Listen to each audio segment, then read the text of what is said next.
To Him I freely give.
To thee, my blessed Savior, I surrender all.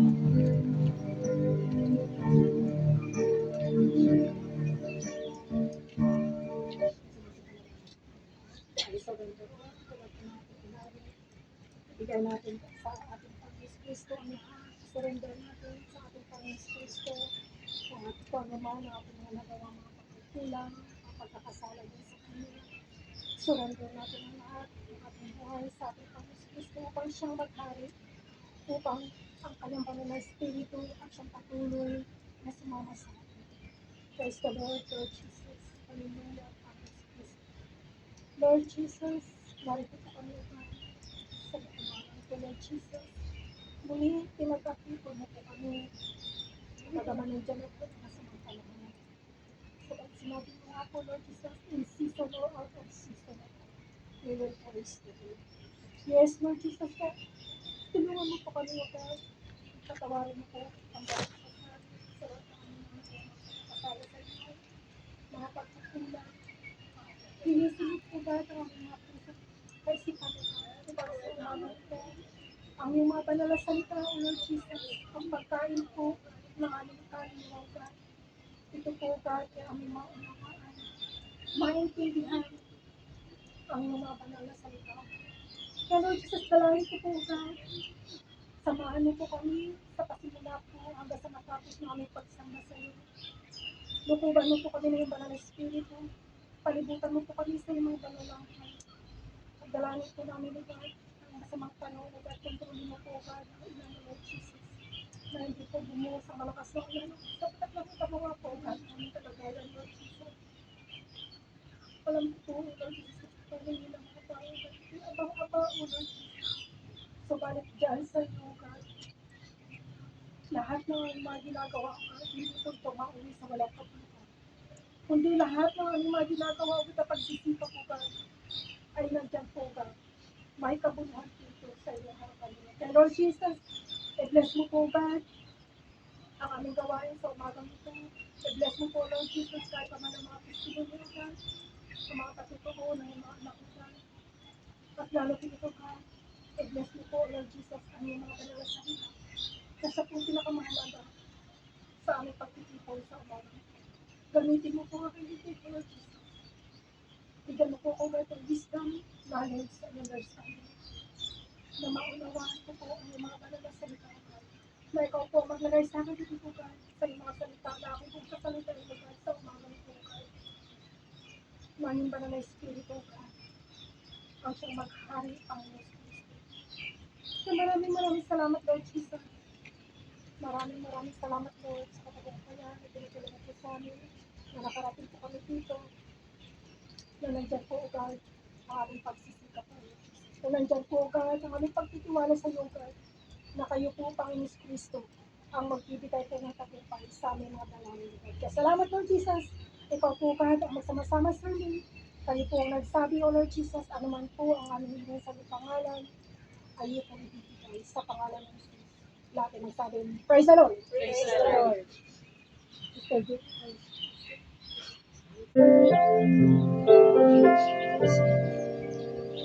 Jesus, I would faithful be.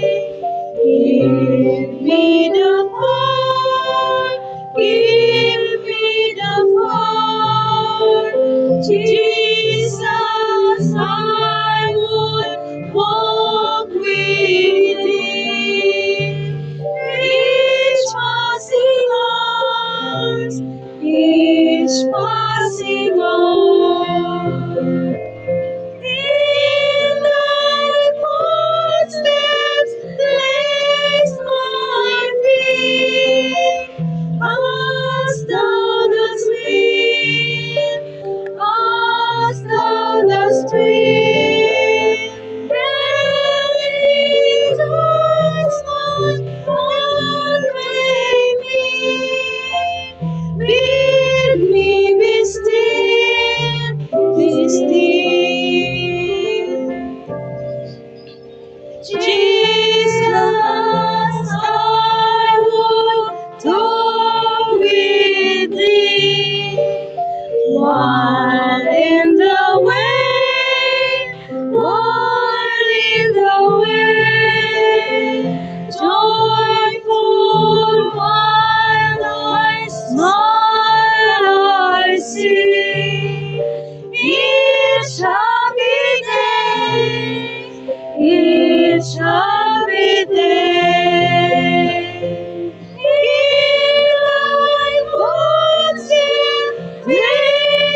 Kristo, kung ano man po ang ating pong natanggap sa buhay natin, mga pagsubok man o pagpapala, ay dapat po natin ipagpasalamat sa Panginoong Kristo.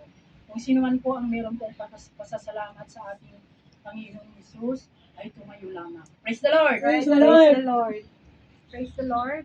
Nagpapasalamat ako kay Jesus sa kabutihan niya sa aking buhay, sa araw-araw na paggabay niya sa akin, na pagbigay ng kalakasan ng magampanan ng mga tungkulin, lalo sa aking mga ako.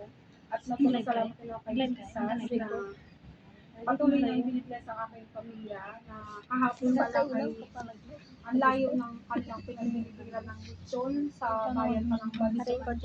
Paggaling sa amin ay parang 4 na bayan ba? Ang layo niya, kaya lang ay hindi sana sila nag-deliver doon. Kaya lang sinadya pa sila ng customer na pinuntahan, hinanap pa sila sa pinagtitindahan ni na mama sa Sabungan, sa Rojas. Pinuntahan sila para lang mag-order ng lechon. Talagang hinanap sila kasi siguro dahil nakatikim din siguro yun ng lechon sa ibang kaibigan na nag-order sa layo, at ang service lang namin ay tricycle lang. Hindi, kumbaga ang hirap talaga. Pero pinilit pa rin nila na makapag-deliver kahapon doon dahil nga ay first time na nag-order yun. At yun ang pinagpapasalamat ko kay Jesus, kasi kumbaga kahit malalayo man na lugar ang mga customer ay talagang siguro ginag-guide pa rin na mapunta sa amin, na mag-order sa amin, dahil nitong mga nakaraang buwan ay talagang mahina ang dahil nga ay sa Pilipinas pagpili ang ng Agosto dahil ang ulan, ang kaya mahirap talaga, pero patuloy pa rin na may mga nag-order sa amin na kung bagay nakakapag pa rin ng araw-araw na pangangailangan sa aming pamilya.